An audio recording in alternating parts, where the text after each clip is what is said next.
nañ ko juger bu fekkee dafa def man nee naa képp ku def ñu tëj la ku deful ñu bàyyi la nga dem kii nga xamante ni moom mooy Badara Gadiaga je l'ai vu aussi. noo ko fekkee Badara Gadiaga mais fekkee naa ko moom tamit xam nga rek mais prison daal pour vous dire daal prison neexul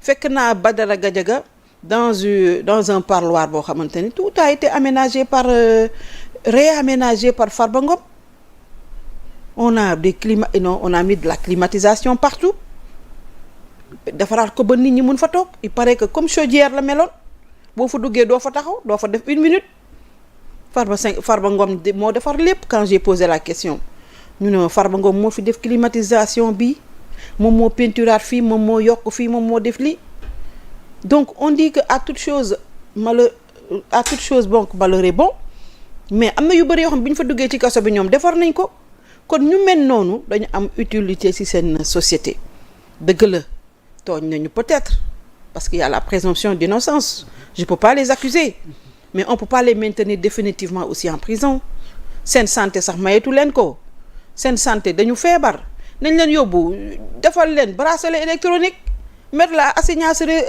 résidé xawma surveillance lan tu pourras pas sortir mais tu es chez toi au moins parce que duñu ay des bandits de grand chemin quand même peut-être ils ont fauté wax nañu ay loo xamante ne nee nañ dugal nañ leen ci prison bi ku mel ni Gadiaga ku mel ni Abdou Nguer façon yu mel noonu quand même dans un pays boo xamante ni vraiment liberté d'opinion liberté d'expression ñoom dañ ko fi fekk kon waru ñu ñëw di ko delawaat 100 ans en arrière bu fekkente ne si ñoom nga bokk ñu bàyyi la loolu moo fi nekk di.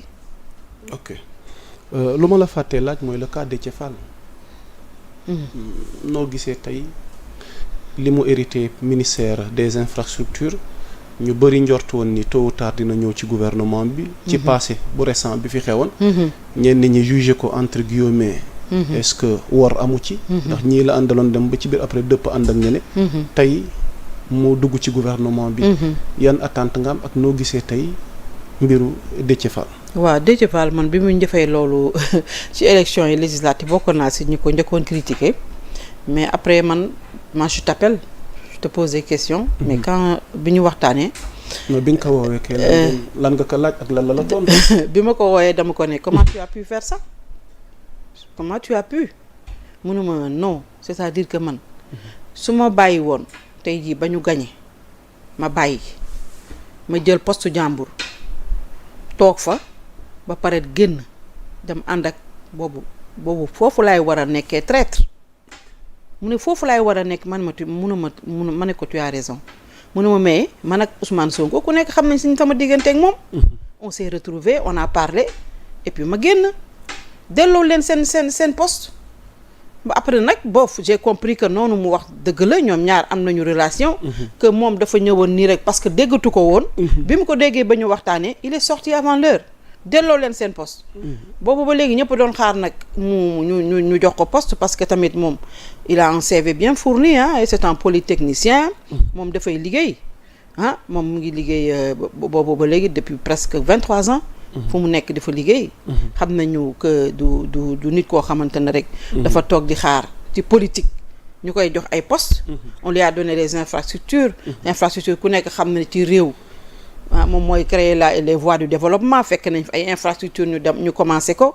et puis en plus dañu fekk les infrastructures département boo dem am na département am na ay infrastructures. on utilise l'argent comme on veut construire comme on veut léegi loolu yëpp nag la ñu jël boole ko def ko benn. bu ko defee ñu jox ko moom it mu wane lu mu mën mu nekk un nouveau département boo xamante ni.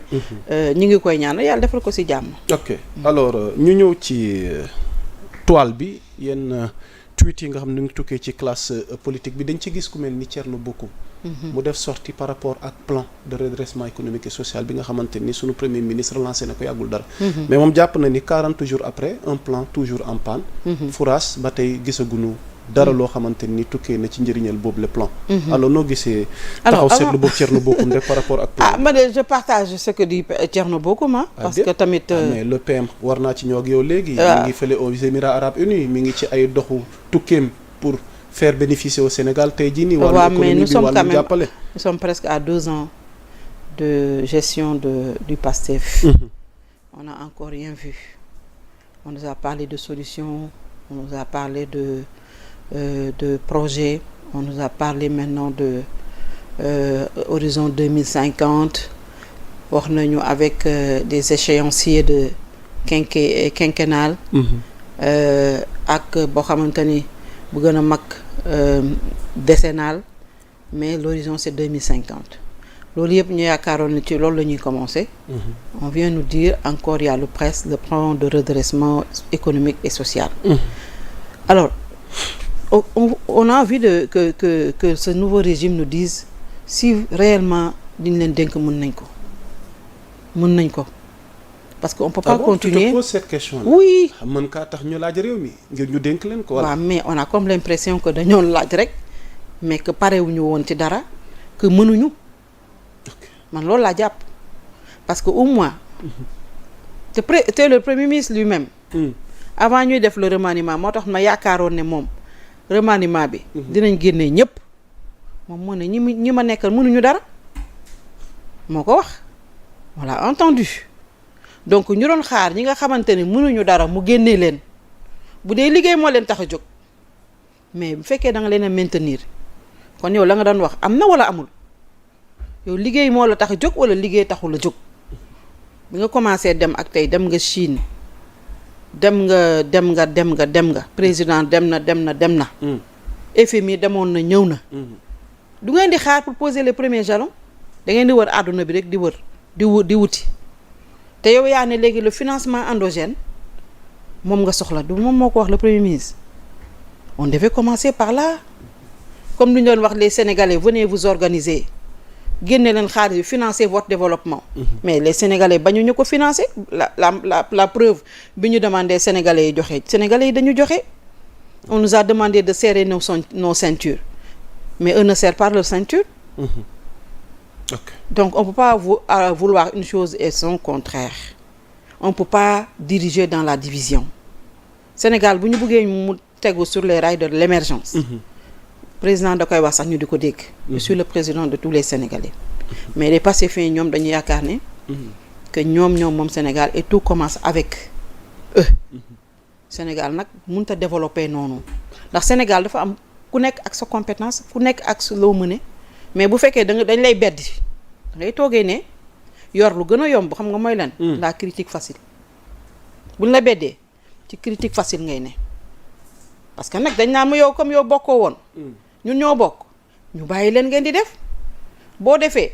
ñu ne yow mi mënoo dañuy toog wax la ko te suñu neexee sax duñ ko teg fenn parce que yenn beddi nit ñi bu ñu bëggee Sénégal jëm kanam dañuy boole ñun ñëpp le Sénégal dans sa majorité.